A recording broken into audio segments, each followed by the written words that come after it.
Assalamualaikum warahmatullahi wabarakatuh. Selamat pagi anak-anak. Kelas 5 ya. Jadi untuk pembelajaran kali ini kita sedikit mengulas dari awal kembali bab 1, yaitu Quran surat Al-Maun. Pak Guru kupas atau kita bahas bersama ini tidak semuanya ya. Jadi ada beberapa yang kita ulangi bersama-sama. Ini Quran surat Al-Maun ya. Al-Quran itu sendiri yaitu kitab suci yang diwahyukan kepada Rasulullah Shallallahu Alaihi Wasallam. Di dalamnya itu ada 144 surat ya.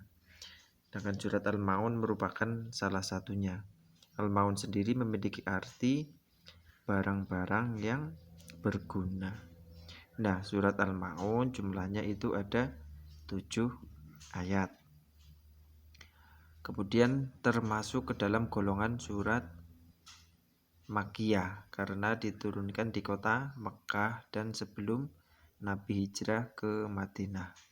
Nah, sedikit asbabun nuzulnya ya. Asbabun nuzul itu sebab-sebab diturunkannya ayat.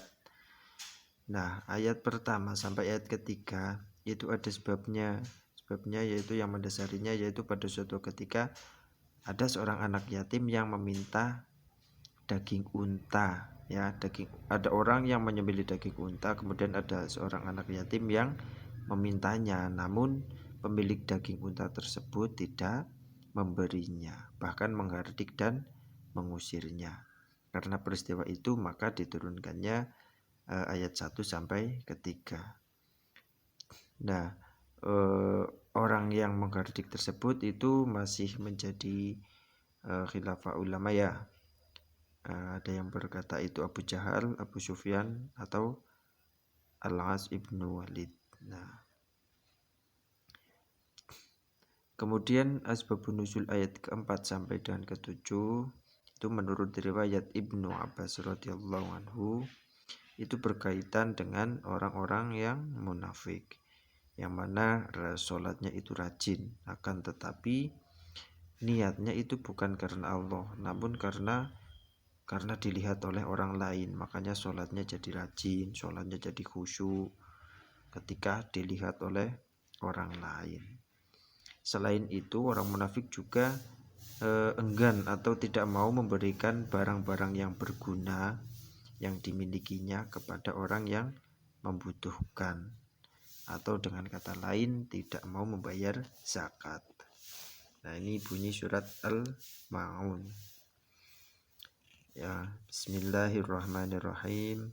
Ara'aital ladzi yukadzibu biddin fadzadzikal ladzi yad'ul yatim wala yahuddu 'ala ta'amil miskin fawailul lil musallin alladzina hum 'an sholatihim sahun alladzina hum yura'un wa yamna'unal ma'un. Nah, itu bunyi surat Al-Maun dari ayat 1 sampai dengan ayat yang ke-7.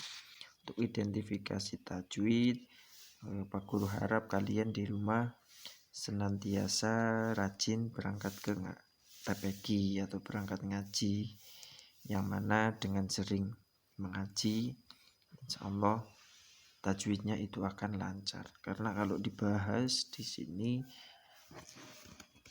tidak cukup ya, waktunya itu tidak cukup. Nah, kemudian kandungan surat Al-Maun. Nah, surat Al-Maun itu berisi tentang gambaran orang-orang yang mendustakan agama. Nah, di dalam surat Al-Maun itu orang-orang yang mendustakan agama itu seperti apa? Yang pertama itu orang-orang yang menghardik anak yatim. Menghardik anak yatim adalah membentak, menelantarkan, atau menzolimi anak-anak yatim. Anak yatim itu adalah anak yang tidak mempunyai bapak ya, sudah tidak mempunyai bapak. Yaitu menghardik itu artinya membentak ya.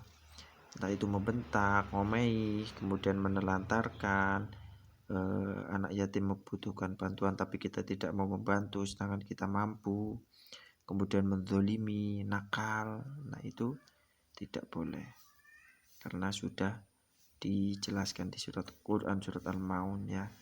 Nanti kalau suka menghardik anak yatim maka akan celaka. Dan yang kedua, orang-orang yang tidak menganjurkan memberi makan orang miskin, yaitu orang yang tidak suka menyantuni orang miskin ya, tidak mau membantu ya, tidak mau ketika kita punya uang melihat orang miskin itu, misal tetangga kita sangat membutuhkan bantuan kita tidak mau memberi bantuan ataupun tidak mau mendukung kepada mereka untuk hidup yang lebih layak lagi misalnya. Itu namanya orang yang tidak menganjurkan memberi makan orang miskin ya. Kita boleh saja membantu, kita dengan harta ataupun benda boleh, dengan doa itu juga boleh, dengan dukungan juga boleh. Yang penting tidak berdiam diri. Kemudian yang ketiga, orang-orang yang lalai dalam sholatnya ya. Orang yang lalai dalam sholat bukanlah orang yang tidak melaksanakan sholat, tetapi orang yang mengakhirkan atau menunda-nunda waktu sholat sehingga waktu sholat tersebut habis. Nah, lalai di sini bisa berarti orang yang menunda-nunda sholat. Misal kita sudah mendengar adzan zuhur atau adzan asyar ya, asyar atau isya. Nah, ketika kita mendengar adzan kemudian kita tidak ada kegiatan lainnya, misal tidak sedang membantu orang tua, tidak sedang melakukan pekerjaan yang harus dikerjakan, maka kita harus cepat-cepat menjalankan sholat tersebut. Bukan hanya Pak Guru ya, tapi kalian semua, kita semua, mari bersama-sama merubah kebiasaan sholat kita. Ketika tidak sedang melakukan kegiatan yang bermanfaat, mendengar adzan ya, kemudian bersiap-siap untuk sholat. Tapi kalau sedang berkegiatan lainnya yang bermanfaat ya, itu boleh sholatnya itu ya nanti sebentar lagi setelah kita menyelesaikan atau setidaknya bisa berhenti dengan baik ya, berhenti dengan baik. Misal kita sedang makan, kan hal yang bermanfaat, mendengar adzan zuhur misal, ya kita selesaikan dulu makannya ya, setelah makan selesai baru sholat. Nah, sudah habis setengah piring kemudian langsung menjalankan sholat, sedangkan kita masih istilahnya masih membutuhkan makanan. Nah itu kan hal yang nanggung, tetapi itu hal yang bermanfaat ketika makan itu kan ya, untuk beribadahnya jadi lancar kalau sudah makan misal ya. Kemudian yang D, orang-orang yang riya. Riya adalah sikap ingin menampakkan sesuatu yang dikerjakan kepada orang lain agar mendapat pujian. Nah, ini riya. Ketika kita memberikan sesuatu kepada anak yatim atau kepada orang miskin, kita jangan sampai riya ya. Mungkin sedikit-sedikit kita ingin dapat pujian, itu wajar karena kita manusia. Kan tetapi di sini Allah juga melarang kita untuk riya. Maka sebisa mungkin kita jangan mengharapkan pujian.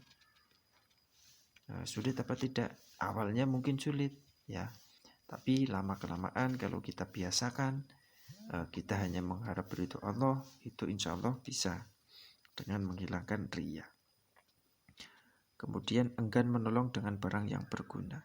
Nah di sini maksudnya itu bisa dikatakan zakat ya. Zakat itu kan perintah Allah, ya, yang juga merupakan salah satu rukun Islam yang harus dikerjakan oleh umat Islam. Nah, akan tetapi orang-orang yang tidak mau membayarkan zakat itu sama saja enggan menolong dengan barang yang berguna. Tapi bukan hanya zakat saja, ya. Kita memberi sesuatu yang bermanfaat. Jangan yang tidak ada manfaatnya.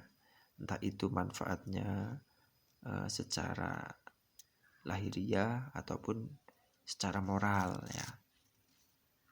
Secara moral itu berguna atau menjadikan kita rukun, nah itu ya menurut Pak Guru tetap boleh. Nah, mungkin itu di bab 1, yaitu tentang Quran surat Al-Maun dan juga kandungan Quran surat Al-Maun. Nah, mungkin cuma itu yang bisa Pak Guru sampaikan. Banyak kesalahan mohon maaf. Billahi taufiq wal hidayah. Wassalamualaikum warahmatullahi wabarakatuh.